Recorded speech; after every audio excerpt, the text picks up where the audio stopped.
नमस्कार दोस्तों, आज है 24 मई 2020 और मैं स्वागत करता हूं आपका युवा डेली करंट अफेयर्स में। दोस्तों, आज के 12 क्वेश्चंस में हमारा जो 11वां क्वेश्चन है वो आपके लिए बहुत ही ज़्यादा इंपॉर्टेंट होने वाला है, क्योंकि उसको हमने डिटेल में डिस्कस किया है और उस क्वेश्चन का जो डिस्क्रिप्शन है उससे काफ़ी सारे क्वेश्चन बनते हैं और हर तरह के एग्जाम में क्वेश्चन बनते हैं, चाहे वो बैंकिंग का एग्जाम हो, चाहे वो SSC का एग्जाम हो, स्टेट TCS का हो या फिर UPSC का हो। तो आप क्या है कि इस वीडियो को अंत तक जरूर देखें, जिससे क्या है कि आप इसका पूरा बेनिफिट ले सकें। और 11वां क्वेश्चन है उसको तो आपको बिल्कुल भी स्किप नहीं करना है।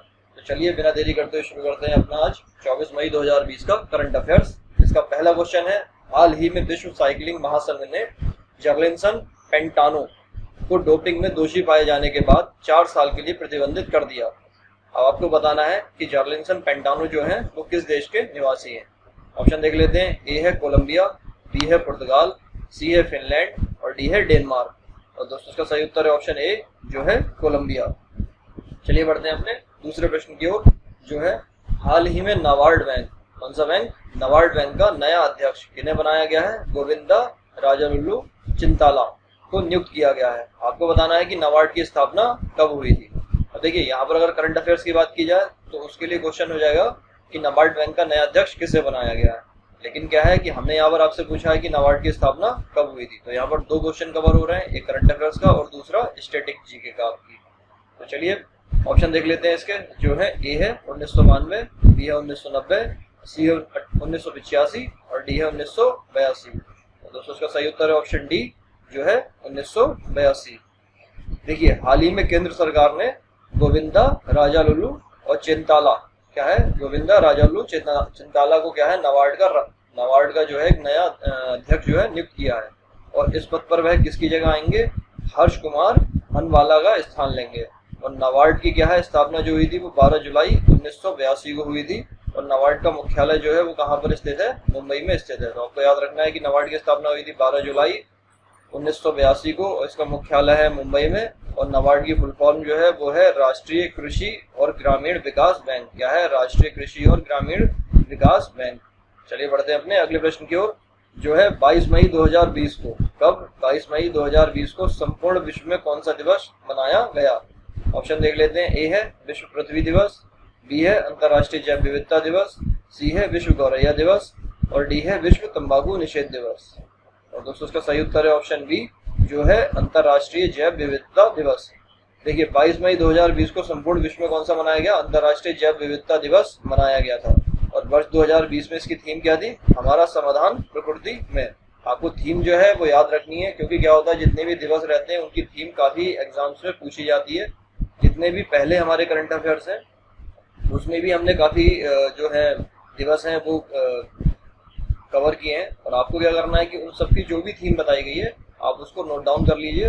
और हो सकता है कि हम लोग भी एक अलग वीडियो बना दें जिसमें सारे के सारे दिवस हैं उनके साथ साथ में उनकी जो थीम है उस वर्ष की उसको मेंशन कर देंगे, वो भी आपके लिए ज़्यादा बेनिफिशियल रहेगा। चलिए बढ़ते हैं अपने अगले प्रश्न की ओर, जो है हाल ही में किसे विश्व स्वास्थ्य संगठन या फिर WHO के कार्यकारी बोर्ड का चेयरमैन नियुक्त किया गया है। ऑप्शन देख लेते हैं। ए है डॉक्टर हर्षवर्धन, बी है डॉक्टर सुनील मित्रा, सी है डॉक्टर अनुराग दत्ता और डी है डॉक्टर सौम्या स्वामीनाथन।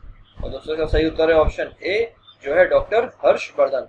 देखिए हाल ही में केंद्रीय स्वास्थ्य एवं परिवार कल्याण मंत्री कौन है, वो है डॉक्टर हर्षवर्धन को विश्व स्वास्थ्य संगठन WHO या वर्ल्ड हेल्थ ऑर्गेनाइजेशन के 34 सदस्यीय कार्यकारी बोर्ड का चेयरमैन नियुक्त किया गया है। और वह इस पद पर क्या है जो जापान के हैं डॉक्टर हिरोकी नकटानी का स्थान लेंगे। देखिए यहाँ पर आपको ये भी पता लग जाएगा कि WHO का जो कितने सदस्यीय कार्यकारी बोर्ड है वो है 34 या 34 सदस्यीय। और उनका चेयरमैन किसे नियुक्त किया गया है, डॉक्टर हर्षवर्धन को। चलिए बढ़ते हैं अपने अगले प्रश्न की ओर, जो है हाल ही में सरकार द्वारा जारी किए गए आंकड़ों के अनुसार भारत में आयुष्मान भारत योजना, कौन सी है, आयुष्मान भारत योजना के लाभार्थियों की संख्या बढ़कर कितनी, 1 करोड़ के पार हो गई है। इस योजना के तहत गरीब परिवारों को सालाना कितने राशि के मुफ्त इलाज की व्यवस्था की गई है। ऑप्शन देख लेते हैं। ए है 3 लाख रुपए, बी है 4 लाख रुपए, सी है 5 लाख रुपए और डी है 6 लाख रुपए। और दोस्तों इसका सही उत्तर है ऑप्शन सी जो है 5 लाख रुपए। देखिए आयुष्मान भारत योजना को प्रधानमंत्री नरेंद्र मोदी ने 23 सितंबर 2018 को लॉन्च किया था। और इस योजना के तहत प्रत्येक गरीब परिवार को कितना सालाना 5 लाख रुपए तक का मुफ्त इलाज की व्यवस्था की गई है। और हाल ही में इस योजना के जो लाभार्थी हैं उनकी संख्या बढ़कर क्या हो गई है, 1 करोड़ के ऊपर हो गई है। और दोस्तों ये जो योजना थी योजना है थी नहीं, अभी भी चल रही है, ये जो योजना है आयुष्मान भारत योजना, ये गरीब लोगों के लिए काफी अच्छी योजना है। इसमें क्या है कि परिवार को 5 लाख रुपए तक का मुफ्त इलाज की व्यवस्था रहती है इसमें।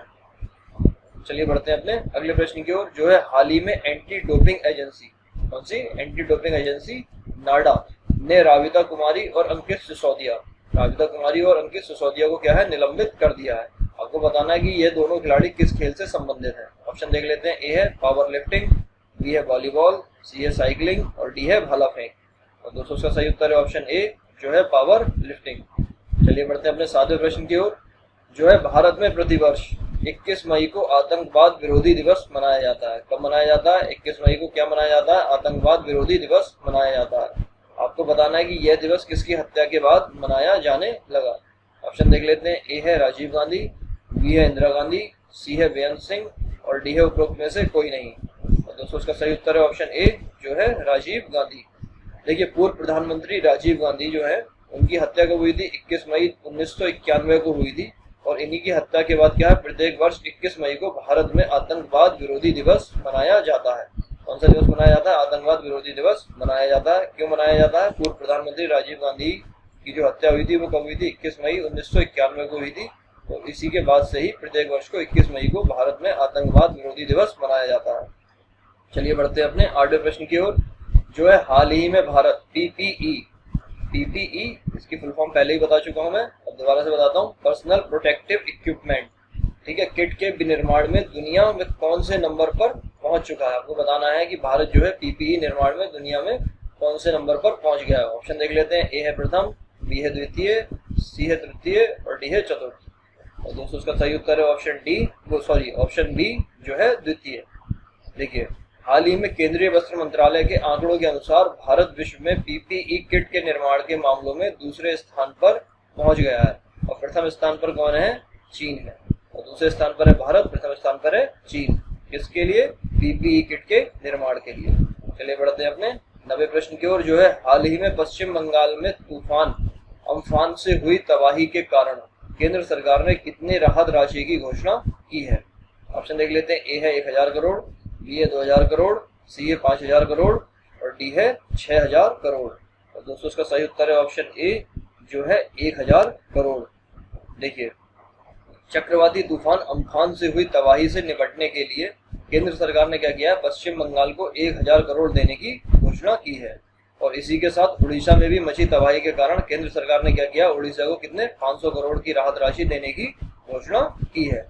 चलिए बढ़ते हैं अपने 10वें प्रश्न की ओर, जो है हाल ही में कौन सी राज्य सरकार ने राज्य में आवश्यक सेवा अनुरक्षण कानून या फिर एस्मा क्या है लागू करके हड़तालों पर प्रतिबंध लागू कर दिया है। ऑप्शन देख लेते हैं, ए है उत्तर प्रदेश, बी है मध्य प्रदेश, सी है महाराष्ट्र और डी है राजस्थान। और दोस्तों इसका सही उत्तर है ऑप्शन ए, जो है उत्तर प्रदेश। देखिए भत्तों को समाप्त करने के खिलाफ क्या है, प्रतीकात्मक विरोध दर्ज करा रहे कर्मचारियों के खिलाफ उत्तर प्रदेश सरकार ने क्या किया है कि तत्काल प्रभाव से आवश्यक सेवा अनुरक्षण कानून लागू कर सभी विभागों में 6 महीने के लिए हड़ताल पर रोक लगा दी है। कितने महीनों के लिए? 6 महीनों के लिए हड़ताल पर क्या किया है, रोक लगा दी है। अब सरकार ने क्या है कि अत्यावश्यक जो सेवाएं हैं, सेवाओं का अनुरक्षण अधिनियम 1966 के अंतर्गत हड़ताल पर रोक लगाई है। चलिए बढ़ते हैं अपने 11वें प्रश्न की ओर, जिसके बारे में मैंने शुरू में आपको बताया था कि आपको वीडियो लास्ट तक देखना है, क्योंकि ये जो क्वेश्चन है वो बहुत ही ज़्यादा इम्पोर्टेंट है और इसका डिस्क्रिप्शन जो आने वाला है वो भी बहुत ज़्यादा इम्पोर्टेंट है। तो चलिए देखते हैं अपना जो क्वेश्चन है 11वां। हाल ही में भारतीय रिजर्व बैंक या आरबीआई या फिर रिजर्व बैंक ऑफ इंडिया ने अर्थव्यवस्था को रफ्तार देने के लिए रेपो रेट में कितने प्रतिशत की कटौती की है। ऑप्शन देख लेते हैं, ए है 0.25%, बी है 0.1% या फिर सी है 0.3% या फिर डी है 0.4% या 40% या फिर 30% भी बोल सकते हैं इसे, और इसे बोल सकते हैं 0.10%। और दोस्तों इसका सही उत्तर है ऑप्शन डी, जो है 0.40%। देखिए लॉकडाउन के कारण बदहाल अर्थव्यवस्था को रफ्तार देने के लिए क्या किया है, भारतीय रिजर्व बैंक ने बैंकों में नकदी बढ़ाने के लिए रेपो रेट दर कितना है, 4.4% से घटाकर कितनी कर दी है, 4% कर दी है। अर्थात क्या किया है कि 0.4% की कटौती कर दी है, और जो कि वर्ष 2000 के बाद सबसे निचले स्तर पर है। कब से? वर्ष 2000 के बाद सबसे निचले स्तर पर है। और इसके अलावा आरबीआई ने क्या किया है, रिवर्स रेपो रेट को भी 3.75 से घटाकर 3.35% कर दिया है। इसका अर्थात क्या हुआ, रिवर्स रेपो रेट को भी 0.4% या 0.40% घटा दिया है। देखिए, आपके मन में ये सवाल आता होगा कि रेपो रेट क्या है, तो आज हम इसको डिटेल में कवर करते हैं, जिसमें हम रेपो रेट कवर करेंगे और इससे जुड़ी हुई और भी जो टर्म्स हैं उन सबको कवर करते हुए चलेंगे। और ये जो टर्म्स हैं हर एग्जाम्स के लिए बहुत ही ज़्यादा इंपॉर्टेंट है, तो आपको क्या करना है, ये याद रखते हुए चलना है और याद भी अच्छे से करनी है। देखिए, रेपो रेट क्या होती है कि रोजमर्रा के कामकाज के लिए बैंकों को बड़ी बड़ी रकमों की आवश्यकता होती है या जरूरत पड़ जाती है। और ऐसी स्थिति में बैंक क्या करते हैं कि आरबीआई से ऋण लेना उनके लिए सबसे आसान विकल्प होता है, तो वो आरबीआई से ऋण लेते हैं। तो अतः क्या है कि जिस दर पर आरबीआई वाणिज्यिक बैंकों को अल्पकालीन ऋण देता है, मतलब क्या हुआ कि पैसा आरबीआई जो है वाणिज्यिक बैंकों को उधार जो देता है जिस भी दर पर, और अल्पकालीन मतलब कुछ समय के लिए, तो वो क्या होता है, रेपो रेट कहलाती है। क्या कहलाती है? रेपो रेट कहलाता है। देखिए, जब बैंकों को कम दर पर ऋण उपलब्ध होता है तो क्या होता है कि वह भी ग्राहकों को आकर्षित करने के लिए अपनी ब्याज दरों को कम कर सकते हैं।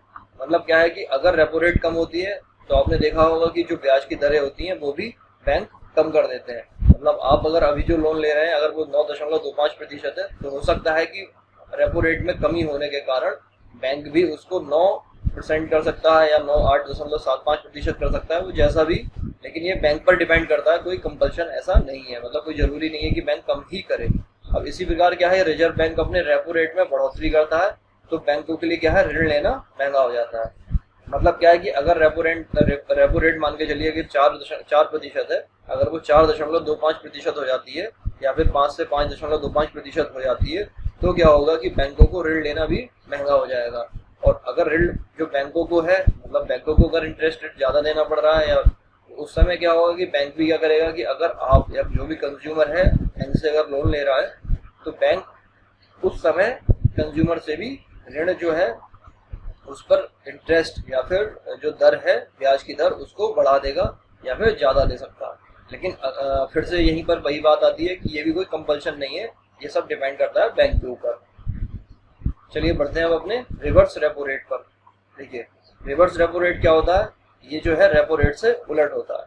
देखिए, जब बैंकों के पास क्या होता है कि दिन भर के कामकाज के बाद एक बड़ी रकम बची रह जाती है, तो उस रकम को क्या है कि रिजर्व बैंक में रख देते हैं। मतलब क्या है कि बैंक के कामकाज के बाद बैंक के पास एक मनी बची, जो स्पेयर मनी है या फिर जो रकम रह गई है, तो उसको क्या किया उन्होंने, उठा करके रिजर्व बैंक में रख दिया। अब जिस पर क्या है कि आरबीआई उन्हें ब्याज देगा। मतलब अगर आरबीआई को पैसा दे रहे हैं बैंक, तो आरबीआई उन बैंकों को उस रकम पर पैसा देगा। तो होता क्या है कि रिजर्व बैंक जो है ओवरनाइट रकम पर जिस दर से ब्याज देता है वही रिवर्स रेपो रेट कहलाता है। मतलब जिस दर पर ओवरनाइट जो है आरबीआई जो भी ब्याज दे रहा है, तो वो क्या कहलाएगी, रिवर्स रेपो रेट कहलाएगी। और देखिए, रिवर्स रेपो रेट बाजारों में क्या है, नकदी की तरलता को नियंत्रित करने में काम आता है। देखिए, जब भी क्या होता है, बाजारों में बहुत ज्यादा नकदी दिखाई देती है, तो आरबीआई क्या करता है कि रिवर्स रेपो रेट को बढ़ा देते हैं। मतलब क्या है कि बाजारों में अगर नकदी बहुत ज्यादा है तो आरबीआई ने क्या किया, रिवर्स रेपो रेट बढ़ा दी। मतलब क्या है कि जो बैंकों को वो जो इंटरेस्ट रेट दे रहे हैं वो बढ़ा दिया। बढ़ाने से क्या होगा कि बैंकों के पास जो भी पैसा है वो बैंक सोचेंगे कि उसको उठा करके आरबीआई में डाल दिया जाए। आरबीआई में डालने से बेनिफिट उनका ये होगा कि उन्हें ज़्यादा ब्याज मिलेगा, और ब्याज मिलने से उनकी जो आय है या इनकम है उसमें बढ़ोतरी होगी। तो रिवर्स रेपो रेट क्या हुआ, रिवर्स रेपो रेट जो है रेपो रेट से उल्टा हो गया। रेपो रेट पर क्या होता है कि आरबीआई लोन देता है, और रिवर्स रेपो रेट का मतलब ये है कि आरबीआई इंटरेस्ट देता है किसको, बैंकों को। अब चलिए बढ़ते हैं सीआरआर की ओर। सीआरआर क्या है, कैश रिजर्व रेशियो या फिर नगद आरक्षित अनुपात। क्या है, कैश रिजर्व रेशियो या फिर नगद आरक्षित अनुपात।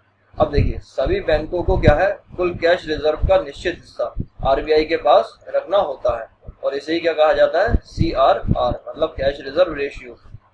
किसके पास रखना होता है, सभी बैंकों को कुल कैश रिजर्व का एक निश्चित हिस्सा आरबीआई या रिजर्व बैंक ऑफ इंडिया के पास रखना होता है, जो क्या कहलाता है, सीआरआर कहलाता है।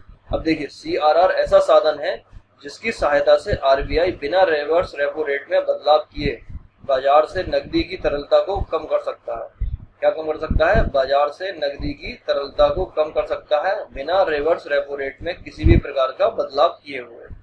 अब देखिए, सीआरआर को बढ़ाने पर बैंकों को ज्यादा नकदी आरबीआई में जमा कराना होगा।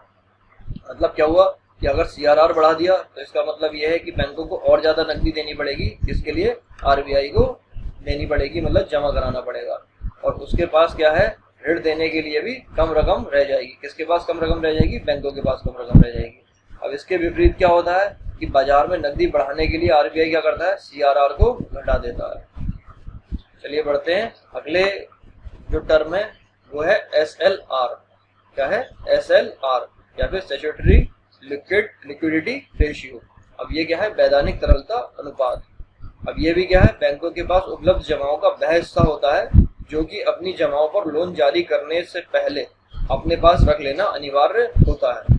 और ये क्या है कि नकदी, स्वर्ण भंडार या फिर सरकारी प्रतिभूतियों के रूप में भी हो सकता है। और जब बैंक इस अनुपात को सुरक्षित रख लेते हैं तो क्या है, उसके बाद उन्हें अपनी जमाओं पर लोन जारी करने की अनुमति होती है। और एसएलआर कितना होगा, इसका निर्धारण कौन करता है? रिजर्व बैंक करता है। तो ये क्वेश्चन भी आ सकता है कि एसएलआर का निर्धारण कौन करता है? तो होता है रिजर्व बैंक करता है। और एसएलआर होता क्या है? वैधानिक तरलता अनुपात। ठीक है, चलिए बढ़ते हैं अब अपने 12वें प्रश्न की ओर। तो दोस्तों, ये जो 11वां क्वेश्चन था, इसके जो हमने टर्म आपको बताए हैं, आपको इन सबको याद रखना है। पीडीएफ का जो लिंक है वो डिस्क्रिप्शन में दिया हुआ है, आप वहां से डाउनलोड कर लीजिए, इसके नोट्स बना करके रख लीजिए।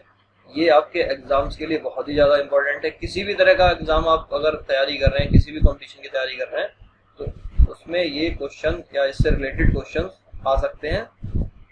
इसलिए आपको ये सारी टर्म्स और इनकी डेफिनेशन क्या होती हैं, कैसे होती हैं, वो आपको अच्छे से याद रखनी है। चलिए बढ़ते हैं अपने 12वें प्रश्न की ओर, जो है हाल ही में श्यामला भावे का निधन हो गया। वह किस क्षेत्र से संबंधित है? ऑप्शन देख लेते हैं। ए है शास्त्रीय संगीत गायिका, बी है इतिहासकार, सी है पत्रकारिता और डी है कहानी लेखन। तो दोस्तों, इसका सही उत्तर है ऑप्शन ए, जो है शास्त्रीय संगीत गायिका। क्या है? शास्त्रीय संगीत गायिका। चलिए बढ़ते हैं अपने आज के प्रश्न की ओर, जिसका उत्तर आपको हमें देना है कमेंट के माध्यम से। देखिए, लाहौर घोषणा पत्र कब जारी हुआ था? आपको बताना है कि लाहौर घोषणा पत्र कब जारी हुआ था। ऑप्शन देख लेते हैं। ए है 21 फरवरी 1999, बी है 20 मार्च 1999, सी है 5 अप्रैल 2000 और डी है 6 मई 2002। आपको करना है, इस प्रश्न का उत्तर देना है कमेंट के माध्यम से। तो दोस्तों, थैंक्स फॉर वॉचिंग। अगर आपको वीडियो पसंद आया तो इसे लाइक कीजिए, और आपको पसंद नहीं आया तो इसे डिसलाइक भी कीजिए। आपको कमेंट के माध्यम से उत्तर तो देना ही देना है, साथ में आप अपनी फीडबैक भी दे सकते हैं। अगर आपको कोई समस्या आ रही है हमारे वीडियोस में या फिर हमारी जो वेबसाइट है test.divine.org, उस पर टेस्ट अटेम्प्ट करने में, तो आप क्या कर सकते हैं, कमेंट के माध्यम से उसे बता सकते हैं। और इस वीडियो को आप अपने फ्रेंड्स ग्रुप में शेयर कीजिए। साथ साथ में अगर आप हमारे चैनल पर नए हैं तो आप इसको सब्सक्राइब कीजिए, ताकि जितने भी आगे की वीडियोस हैं वो आपको आसानी से उनका नोटिफिकेशन मिल सके। तो आज के अंक में इतना ही, मिलते हैं कल के अंक में। तब तक के लिए जय हिंद, जय भारत।